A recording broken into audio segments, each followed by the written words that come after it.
Okay, the fighting continues in turn 7 now in the political phase. Red made a bit of a clumsy noob mistake by letting Machno slip out of their control and into red influence. This ensures they lose control of all those black Machno forces down in the south, which were doing so much work for them.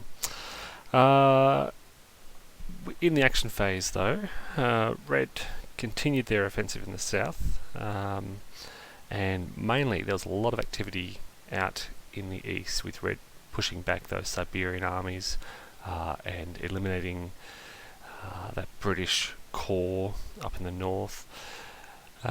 Both sides were playing some replacements and some reinforcements to bring some new troops on the board, and we finally had some action out in the west with the Poles with their political involvement track shifting all the way to the right, having sort of unlimited access to the Poles now. The whites are shifting those Polish forces out to the east.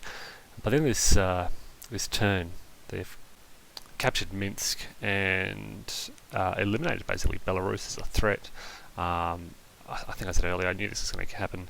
At the same time, though, the Reds did a bit of sort of baited some of those white Latvian troops into a trap.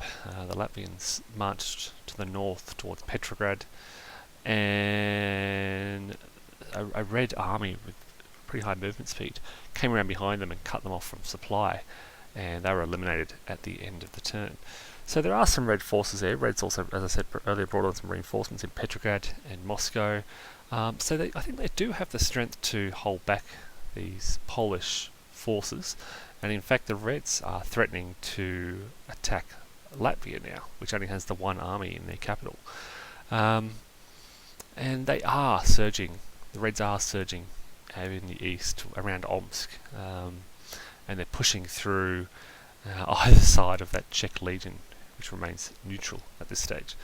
So there's a bit of a balance. At the end of the turn, though, whites had a slight superiority in victory cities, and they gained 2 victory points, which I think pushes it up back to about 25. Red captured a white leader. This is the Socialist Revolutionaries leader out in the east, which gained them a few victory points. But yeah, VP still looking quite high and in favour of whites. Reds really needs a huge swing to start to reduce these again.